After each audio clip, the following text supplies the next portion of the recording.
Still counting down. Hi, everyone. Thanks for joining us. We are waiting on just a couple more people to join. Gotten a few hellos from Sarah and DJ and Becky. Hello.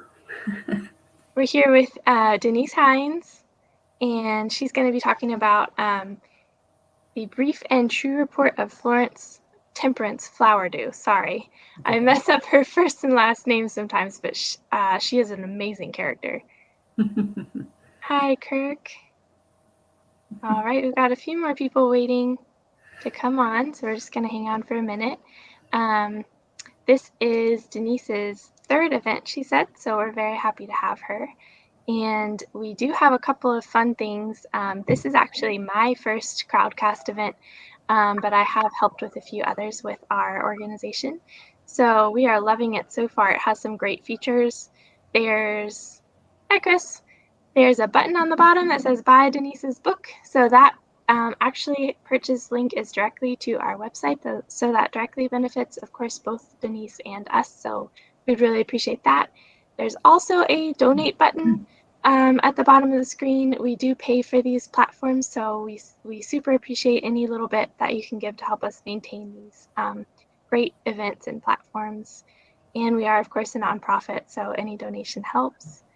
All right, I think we're going to go ahead and go start. We've got 10 people on, and there might be a few others that join. So I am Jackie with Hub City, and this is Denise Heinze, of course. And I'm just going to give a quick bio. Denise Heinze, a former literature professor and a PhD graduate of Duke University, writes fiction, nonfiction, and poetry. She's the author of the novel Sally St. John's, and her work has appeared in Now and Then, Thought in Action, Reunions, Wow, Women on Writing, FEMA Literary Journal, and Gemini Magazine. Her story, The Grid, was a quarterfinalist for the Ghost Story Supernatural Fiction Award.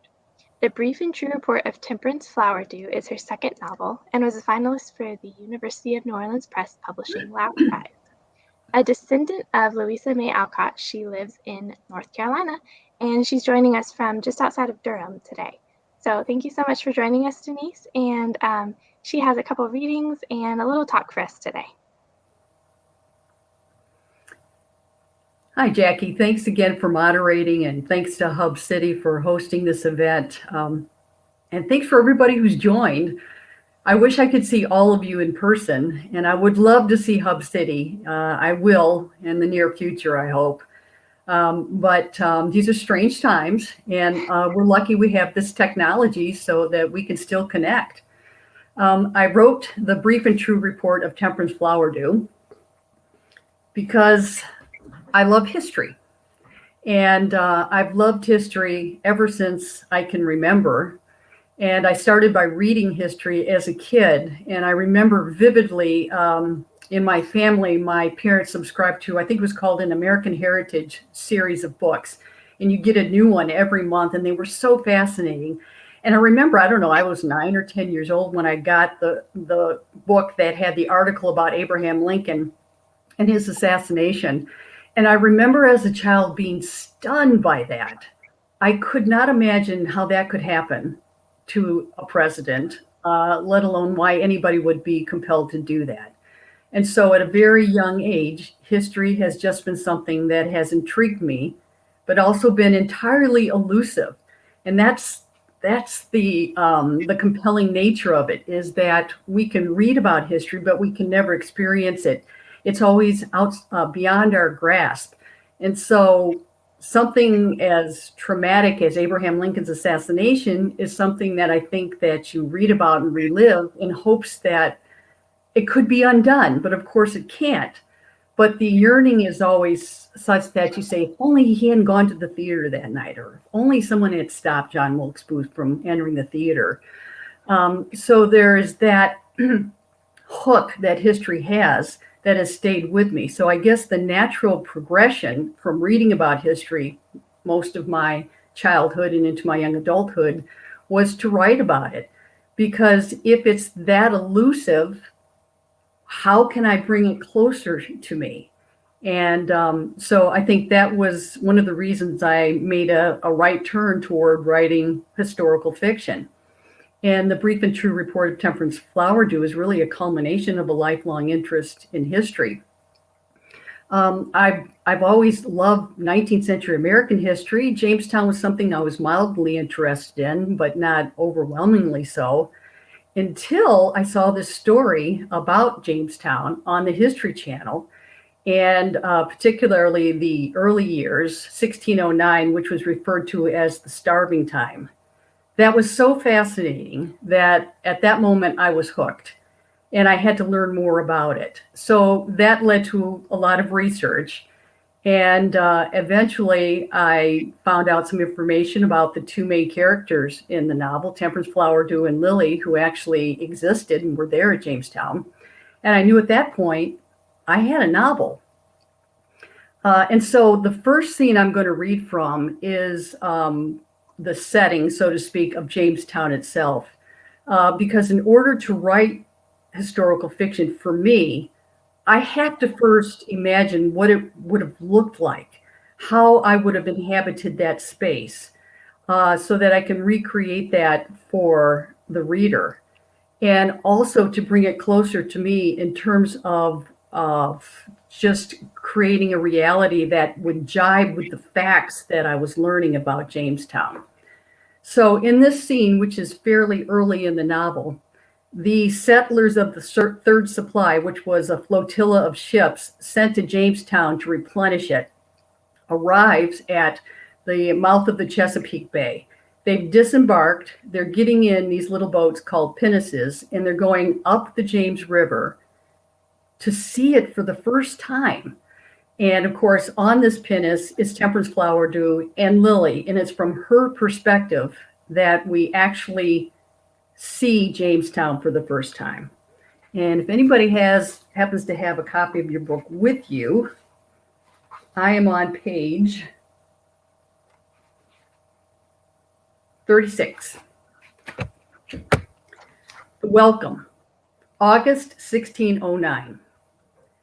The farther they traveled up the James, the heavier the air became. Worse than the West Indies, where the sweltering hoarse latitudes claimed a few sickly settlers, this heat was dense and wet like a fever. Even those who didn't sweat, except after vigorous activity, broke out in minutes, struck by the oddity of their weeping bodies. Escorted on both sides by an eerily quiet army of pine, oak, and sycamore trees, the settlers became so still the only sounds were the mopping of brows and sighs of discomfort. Lily had savored the voyage, but as they left the ocean behind them, entering into what seemed endless forests, she felt melancholy. The salt air, which she had been tasting for weeks, turned, smelling of mud and freshwater fish as they sailed inland. Instead of ebullient, she was dour. Perhaps it was because she had lived her entire life on the coast and did not relish the prospects of a cloistered peninsula with only a river to recommend it. Even her brief trip to London for the audience with Temperance had made her skin crawl. She strained her ill ears in the stillness, hoping to pick up any signs of life. Their arrival seemed like a trespass, all of nature becoming instantly alert and guarded. She felt watched, as if by onlookers at a funeral procession, with a mixture of curiosity and dread. She peered into the forest and caught no movement and no color other than muted browns and a riot of greens. There was something else, too, darker, so subterranean she could not put her finger on it, as if what they were about to embark on was less God's work than the devil's. Mistress, she noticed, had said nothing since boarding. She appeared wan and distracted, her hands nervously tucking strands of black hair into her cap. Lily wondered if the stark reality of Temperance's imagined life had settled in. She was sharp as a knife and resourceful, but she was also a gentlewoman, for whom simply making a bed, let alone taming a wilderness, was a novelty. Lily knew the veneer of civilized life would give way to every man for himself. Most likely it would be food that set them at one another's throats. Already the shortage on board led to pilfering and hoarding. She silently thanked her mother for insisting Lily take the seeds she had harvested from the garden. Lily did not know if they would grow, but as all seeds do once planted, they gave her hope. As the pinnace followed the bend in the river, the solid wall of trees became checkered with sandy bottom, just enough to sit and fish or dry off after bathing. A blue heron on the banks looked like an English dandy at court, disdainful of the riffraff floating by. A giant mottled turtle on a rotten log basked in the pulsating sun, sliding into the river just as the boat passed. The first sighting of wildlife stirred the settlers, who sat up to gawk. Just as Master Nelson cried, "Jamestown!" cannons boomed, and the resultant puffs of smoke drew all eyes to their new home. Lily felt her heart lurch in her chest. She leapt to her feet. Temperance stood with her, the earlier listlessness evaporating as the fort came into view. Settlers stretched their necks and stood on tiptoe. Anticipation and heady excitement grew. Whatever flights of fancy they had indulged, whatever dreams kept them out of despair, kept them alive, now collided with reality. The utopia they had nursed in their imagination for months, even years, was little more than a stick-built village on the edge of nowhere. There was no turning back. There was only this. "John Smith is a blackguard," croaked Miles Torn. He was easily the oldest member of the expedition, nearly 55. "He shall hang for this." Others murmured agreement, though they had no power or authority to execute him, nor did they have the justification. Smith had written a scintillating letter, that was all. No one had been forced to make the trek to this backwater swamp. The newcomers had few options other than to replace as best and quickly as they could one ignis fatuus with another. As soon as the pinnace weighed anchor, the gates of the fort flew open and men poured out. Shouting hurrahs, they tried to beat one another to the gangplank. Lily laughed as they pushed and shoved, their arms outstretched to the women, any woman whose hand they desperately hoped to win or at least hold ever so briefly. Lily hung back while the men pawed at the few women stepping gingerly on solid ground for the first time in months. In the midst of the swarming pack, one stout yeoman with a profound limp and a small black dog at his side bowed and offered Temperance his arm. She accepted, laughing heartily at the good-natured howls from disappointed suitors. Lily relished the chaotic merriment, setting aside her earlier foreboding. When she spotted the shy young man at the edge of the crowd, she forgot herself altogether. He had emerged from the fort last, holding a bow and fiddle. The promise of music alone would have caught her attention, but what captivated Lily was his reluctance to look up at what surely must have been a welcoming sight. She watched him as he adjusted the strings, settled the fiddle on his shoulder, and leaned his cleft chin gently against the wood grain. He paused, closing his eyes to the sun, which lit up his hair and mustache, wiry and golden. She stood stock still, waiting for him to strike the first note. When it came, she had only a moment to enjoy it before a sailor, not much taller than a dwarf, grabbed her and twirled her around. He spun her until, breathless and filled with hilarity, she begged for mercy, nearly toppling into the shallow water. The sailor snatched the belt on her dress, steadying her and begging pardon. When her dizziness passed, she realized that the music had stopped and the young man had vanished. The narrative shifts here from third person to first person, an actual entry in Temperance's report and her reaction to her first sighting of Jamestown. I cannot to this day explain the sensation I experienced upon first sight of Jamestown. It was as I had expected, having read those other accounts of the New World, John Smith's notwithstanding. Even so, I took a breath when I saw the crudity in design and construction. Surely, after nearly 2.5 years of existence, I thought angrily, the English can do better. I took another breath, filling my lungs with what I realized was the purest oxygen of a pristine forest, the likes of which I had never known even in the English countryside. On the heels of my dismay rushed feelings so strong, I feared a grave imbalance of my bodily humors. With the feelings came a torrent of thoughts, ideas, plans for the future, both mine and Jamestown's. Where others saw deprivation, I envisioned abundance. Where others wilted under the seemingly insurmountable and fearsome task ahead of them, I could not wait to begin. I suppose, in looking back, what I experienced was no mystery at all. It was the elixir of opportunity. So that's how I envisioned the first sighting of Jamestown.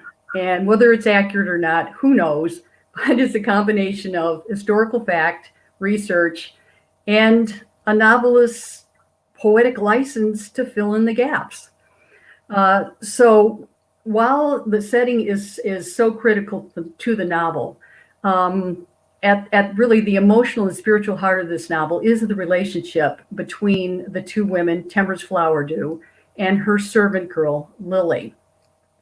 And so I understand that Jamestown provides the context for these two women and their remarkable ability to survive what most of us can only imagine. I also understand that that outside of this context is sort of a universal quest to understand the nature of friendship, and what causes people to bond and become friends, and how sometimes that bond can break. And what about those people for whom the bond lasts for a lifetime? And I think we all have had the experience in which we meet somebody and there's a lightning strike. And you can't explain it, and you perhaps don't understand it or know what it might mean, but there is something momentous in that initial meeting. And I think that there are many different terms for that. But I tried to capture that lightning strike when Temperance meets Lily for the first time as she's interviewing teenage girls to accompany her to Jamestown as her handmaiden. So the next scene I'm going to read is the first time Temperance, who's with her mother interviewing potential hires, sees Lily. This is on page 21. Lily arrived as unadorned and proud as the Madonna bloom that bore her name. I heard Mama sniff at her thin frame, which she, but not I, mistook for delicacy. She was young, too, barely 16, but somehow old beyond her years. I could see in her squared shoulders, in the rash tilt of her head, in those eyes clear as glass, that she was not to be denied. After the initial niceties, I asked, "And why would you give up hearth and home to embark on an expedition, an especially dangerous one at that?" She looked at me dead in the eye and replied, "I might ask you the same, mistress."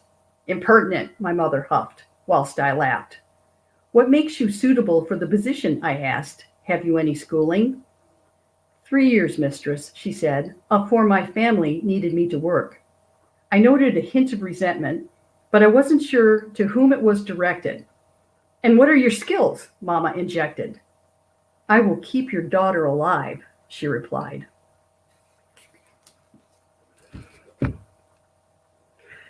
And I'm particularly fond of that scene because, as I said, I'm trying to capture what chemistry occurs when people know that destiny is being made or about to happen, and how it's going to unfold. I love that scene so much. Thank you. That's one of my favorites. Ah. I have a couple questions, if that was kind of the way you wanted to end the talk section. Yes, I'm not one to lecture, so I love questions. Okay, thank you so much for reading. Those were lovely. You're welcome. We have one question. What does a typical writing day look like? A typical writing day, which I have not had in a while, typically consists of me waking up in the morning, checking all my email accounts and my social media accounts, and which is kind of a pre-writing exercise because I'll answer emails and post what I hope are witty and amusing things.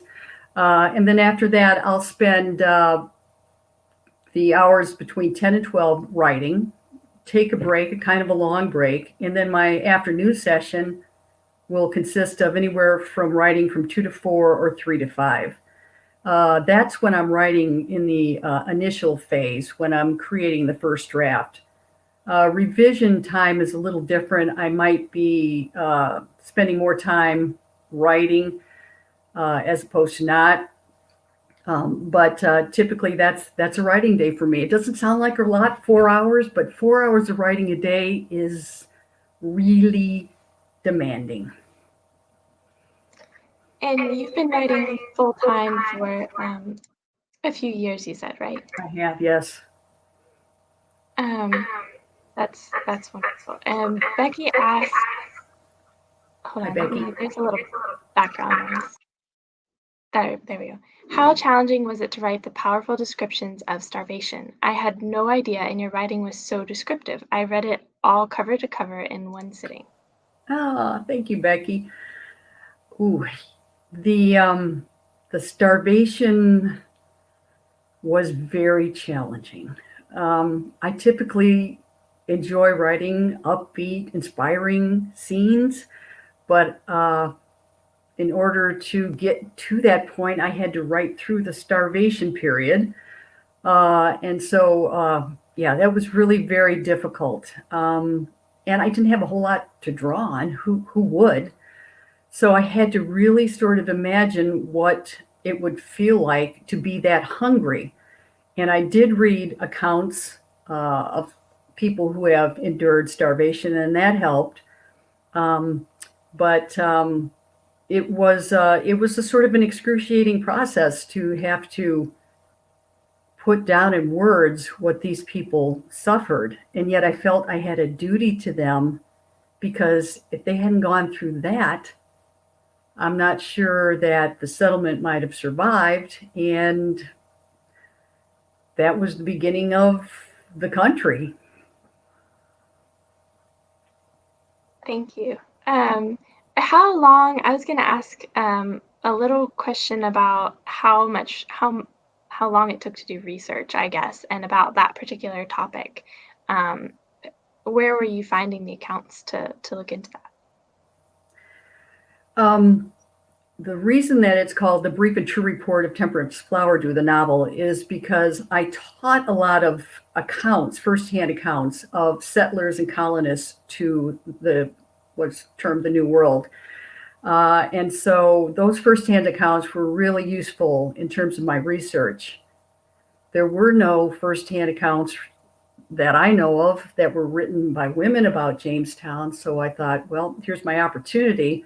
But it was really useful to have those actual accounts available.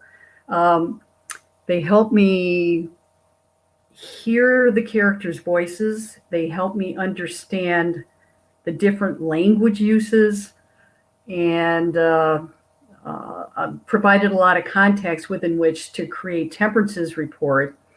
So I would say that took several months. I also read books about Jamestown, lots of articles, and I went to Jamestown, which was fascinating. And eventually, at some point, all of that information that I'm inputting, I see myself as a sort of a microchip, starts to bubble over, and I know, okay, now it's time to write. Found out as much as I think I need to know. There are things we don't know. That's where I come in. So let's mesh these two converging states of mind.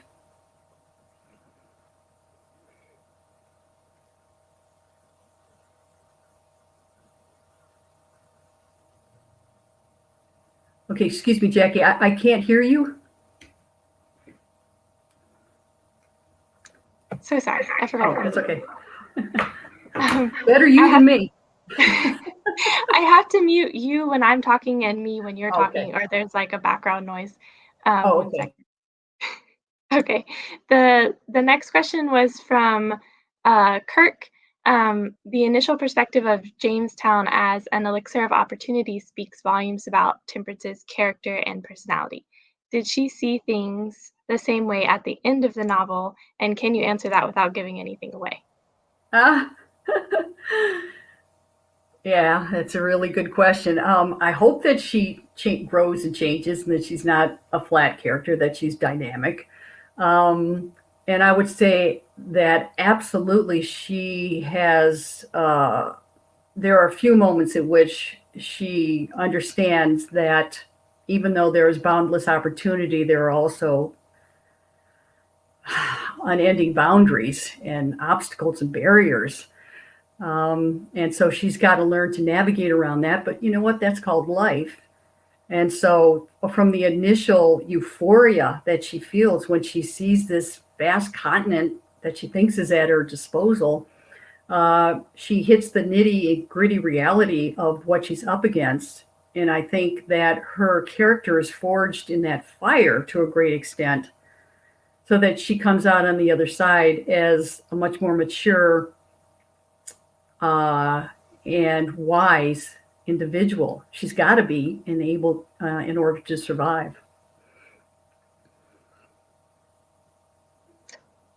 We have another question from Julia. She asks, what was your process for nailing down the characters' voices, and what was the first scene that you wrote? uh, the process for nailing down the characters' voices was an ongoing one. That was really fun and so exciting, but also daunting, because I had to realize that not everybody spoke the same way, and there were dialects, and there were people of different classes, and who came from different parts of England. And my experience in that regard is very limited, except through my reading. And so I read the firsthand accounts, which were really useful because um, separate from Shakespearean English, which is in many ways highly stylized and formal, these firsthand accounts were often in the vernacular. And so I'd read those accounts, and sometimes the characters' voices would come from that.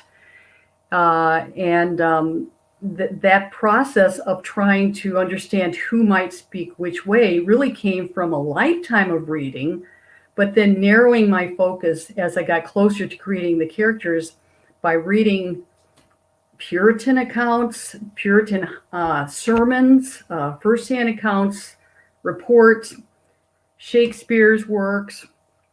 And that pretty much was the process to actually getting these voices nailed down.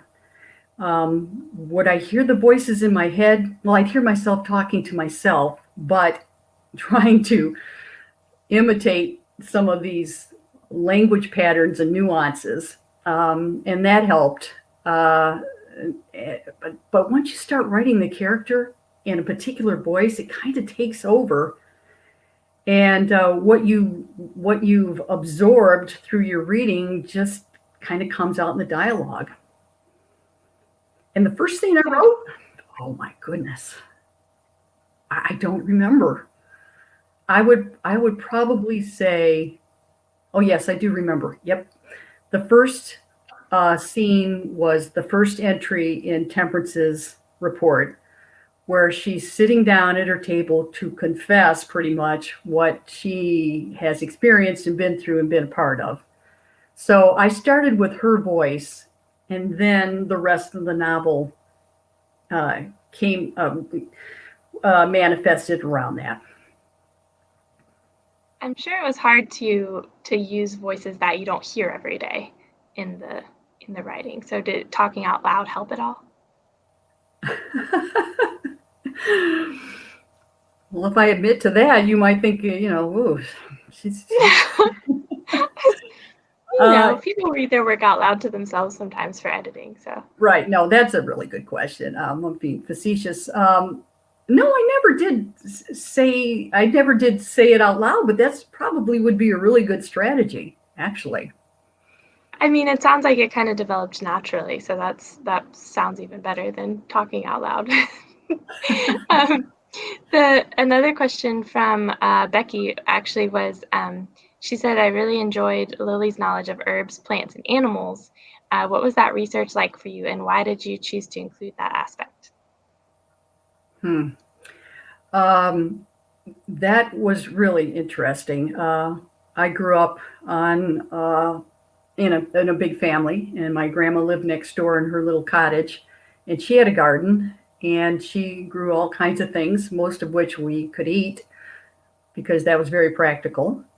So to then turn around and do research on what a 17th century woman or man might put in his or her garden, especially an herb garden, was really sort of fascinating because it connected me to my own grandmother, and to my own love of herbs that I use in cooking, but also as I've gotten older, how herbs are medicinal. Um, so that was research. You get lost in research. At some point, you have to say, "Stop. That's enough." And that was one of those cases where I could have read for a long time about what sage does for you, and thyme, and oregano, and so on. So yeah, that was really fascinating. Was that kind of integral to Lily's character, or was that just something that you wanted to include for your sake? Oh yeah, that was Becky. That was the second half of Becky's question, I think. Yeah, and why would I choose to have her with those particular traits and characteristics?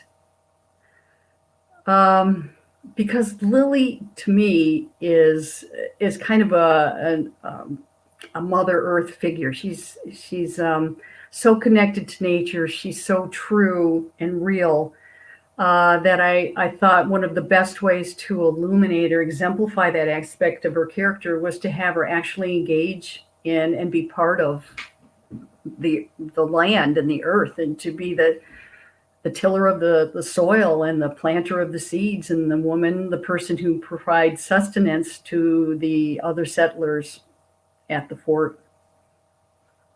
And so the whole herb garden, I think, really speaks to who she is. That's, like you said, an integral part of her personality. Okay. Thank you. We have a question from Sarah. It's a little bit different. It's more about your writing. She asked, I saw your website, a photo with you and a kitty.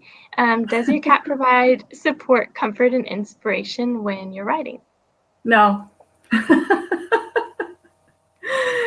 Yeah, she's I call her my editor, and when I'm writing, really, it's a really great question, because when I'm actually engaged in writing, not when I'm doing answering emails or social media or during those kinds of activities, when I'm actually writing, she's in here with me and sitting right next to me, and so it's very calming and soothing. And I would say she is a muse of sorts, even though her personality would suggest otherwise. Her name is Karma, but she's the opposite of that. So yeah, I love my kitty, and I love her in here with me. So every time you're kind of setting up to write, does she know and like come in to sit with you? I think she must feel that I'm totally at ease and relaxed, and she likes that energy. And she comes in here and plants herself. And then if it gets too close to 12 o'clock, she starts swatting at my hands on the keyboard to tell me it's time to eat. So you have a help with your scheduling. That's perfect. Yeah, right, exactly. Um, I was going to ask also if you had any, if you did any traveling while you're doing research for this. Yes, I went to Jamestown, and they have two locations you can visit. One is the original site, which consists of a lot of archaeological digs and a few structures they put up, reconstructions. That's really neat. And standing in that space was really a powerful moment for me, because I had done the research, I had started the writing, but I knew I had to go there before I kept going. And a little bit further down the road, there is an actual village that has been totally reconstructed. And I chose not to visit that because I didn't want it to interfere with how I envisioned Jamestown. Um, I mean, that's kind of counter to me doing research to begin with, but I wanted to see the original site and then build my novel from there. And there's also a museum there, which is really fascinating. It has all kinds of artifacts that have been recovered from Jamestown, including skeletons of Jamestown settlers. And if you look at the original site at Jamestown, it's really very small. It was a triangular shape with a little rectangle next to it. But so much of that was given over to a graveyard of sorts. These people died like flies during the starving time, and they were buried right there. Those they've unearthed some of those skeletons, and those are housed in the museum as well. So it's actually standing in the very space of these people that I was writing about, and I felt like I had a real responsibility for them to get it right. So when you visited, were you kind of envisioning that first scene that you read to us where Temperance sees it? Yes, even though I drove in a car instead of coming up the river. For sure. um, I've been on enough rivers and enough canoes and kayaks to get a sense of what that would look like. But just walking onto the site uh, without any other interference from the modern world was very important to me in order to try to be true to what it would have looked like then. How much of Temperance's life did you? I know that you said she and Lily were real characters, and I know you used a lot of real characters in the account. Did you take? Was there enough information, I guess, that you didn't have to make up a lot of her life, or did you have to kind of invent everything for her? There was more information about Temperance for sure because she was a public figure. She was married to the first two colonial governors of Virginia, so she's actually in the record, on record, and in the history books. And she engaged in a number of activities that resulted in legal documents. She witnessed Rolf's will, and she was a wealthy woman in her own right. So I did have more to go on, and I suspect there might even be more information coming out about her uh, as I speak and in the future because there's certainly probably more interest in her, not necessarily as a result of my novel, but just because of what is happening at Jamestown, where another skeleton has been discovered in the church that the archaeologists think, but they're not sure, might be George Yeardley, who was Temperance's first husband. So, so history is fascinating in that there isn't just one body of information that is stagnant and static. It grows and changes. So, from one year to the next, we have a different perception of what happened, say, 100, 200 years ago, maybe even 50 years ago. Who knows? 25 years from now, people may read my book and say, boy, she got all of that wrong. This is the beauty of fiction, right? Yeah, thank you. That's exactly right. This was your story for her, so that's great. How long did you spend writing this book, like before publication? Yeah, I wrote the first draft in sort of a white heat in about 8 months. And it was very quick. But then I set it out to my beta readers and got feedback and then was in the process of revision, which is in some ways as critical as the first draft. And then I went through the process of submitting to agents and got good feedback that way. So I would say probably total time, maybe a year and a half to get it to a point at which it was truly a manuscript that I could be proud of. So pretty quick. I mean, Toni Morrison used to write one every 5 years, and I'm thinking, 8 months, Denise? But that's how it happened for me. The inspiration was there, right? It was. How was your experience? Because this is your first traditionally published book. Did you enjoy that experience for this particular novel? Yes, it's similar in many ways as what I experienced with my first novel, my eco thriller, Sully St. John's, but different also in many ways.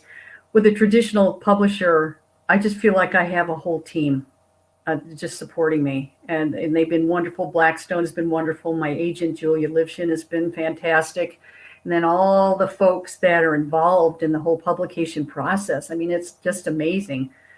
The general editor, the copy editor, the design person, the voice narrator. It really is a whole team, and I was amazed at how many people were involved in bringing this book to publication. And that was very different from my first novel, which I published with an indie publisher. And even though they also were very good, most of the work of the production of the novel and the marketing and distribution is on the shoulders of the author. So, very grateful to have this traditional publishing experience. It's fantastic. Yeah, I wasn't sure if it was if your previous novel was how you had published that, but I know you said this was your first kind of bigger publisher experience. So, Yeah, um, the Sally St. John's is kind of an interesting story. I I wrote it and had was trying different venues for traditional publication, but then this publishing company that for which most people will pay to have their books published sponsored a contest. It was a trivia contest. I won the trivia contest, and cool. uh, the reward or award was a free publishing package. So I I really sort of was published that way, uh, so that I didn't have to spend any of my own money. So then that was very fortuitous. So that was more kind of similar to like a self-publishing Yes, experience. Sounds like yeah. yes, Okay. yes, 'Cause, yes. oh, Right. okay. Except that I had the support of this publishing company without having to pay for it. Right. Well, that's great. Um, and congratulations on the contest, by the way. Um, Thank you. Yeah, well, I have to be honest about that. You had to answer a trivia question and do it before anybody else did, so I was just quick on the draw. oh, Yes. good luck Instead of though. that, it was a very kind of serendipitous moment, and I answered the question. I was first, and I won this publishing package. Oh, that's awesome. Um, Julia has another question. She asks, how comfortable were you representing the Powhatan perspective? Oh, that's a great question.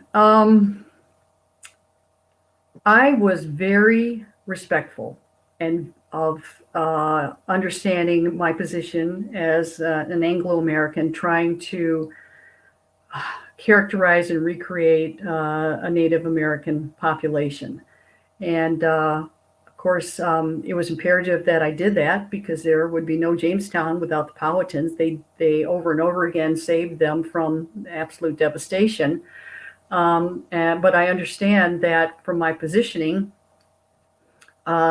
that I had to be very careful and respectful and do my due diligence in order to try to portray them in a light that was true to their culture and their heritage.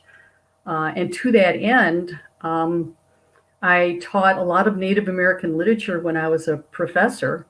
in my early American Lit classes because Native Americans were here first. And so I taught the creation myths and some of the other aspects of the oral tradition of Native American culture. So I was self-educated in that way. And that hasn't stopped. And in fact, Native Americans appear in another one of my unpublished novels called Spellcaster. And these would be the Navajo in the Southwest. And so I just try to enter the world of the Powhatans and the Navajo the same way I would with some of the settlers at Jamestown, and hope and pray that I do my best to get these characters right. Thank you. We have another question from Kirk. He said, as you were writing, how often did your words, scenes, etc., conjure up images, words, and themes from novels you have admired and or taught? All the time. In fact, I had to be careful because sometimes I would write a phrase and I go, whoa, wait, that sounds familiar. And I'd have to double check to make sure that it wasn't something I had read or taught decades ago. And so those writers are always with other writers, I think. And I would say, especially, though I'm not sure about this, for professors of literature. I mean, they're there. And I was sort of weaned on literature as a kid, and then I eventually taught it. And so all those cadences and rhythms of that literature become a part of the way I think and the way I write. And so sometimes they would appear in me mimicking, or sort of just reflecting or mirroring their particular prose style. Yeah, happened a lot. Thank you. You mentioned something that I wanted to ask you about. You mentioned that you have another unpublished novel. Are you working on publish anything right now? Not in this at this moment. I'm totally focused on the brief and true report of Temperance Flower Dew. Sometimes I'll start a novel and I think that I'm totally blown away by what I've learned historically about the figures I'm writing about, and I'll get a little bit of ways, and then my enthusiasm will just kind of die. And that's happened a couple of times. But I put aside my writing for right now as I focus on this particular project. And I just hope that that creative process or that inspiration will hit me. And it's not something you can control or beckon, even though there's that thing called the invocation of the muses. I certainly wish I could just dial them up and ask them to come along and inspire me. But it's so mysterious and so erratic that I just wait for it. Flannery O'Connor once said that writing is like keeping a store. She said, you never know when customers are going to come in, but you always have to be open. Now I'm paraphrasing her. So I always have to be open to the possibility of the next book, but I haven't been struck by lightning yet in the way I was with Temperance. Was that a similar experience with Sally St. John's? Is that what it's called? Actually, yeah, it is. Actually, that was me trying to take a break from trying to be a great American writer and not succeeding at that point and becoming despairing. And I just wanted to write something for fun. And I don't know where Sally St. John's came from, but yeah, from the ether. That's kind of how it happens. But I just wanted to write something that was really fun.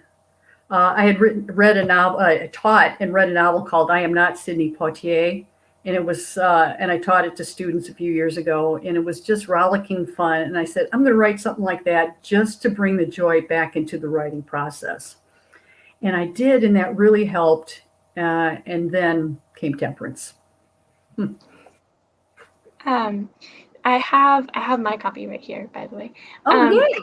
Temperance was really a fun book to read. We don't have any other questions popping up at the moment. So, um, did you? I asked how long it took you to actually write it, and I was going to ask a little bit about your tour so far.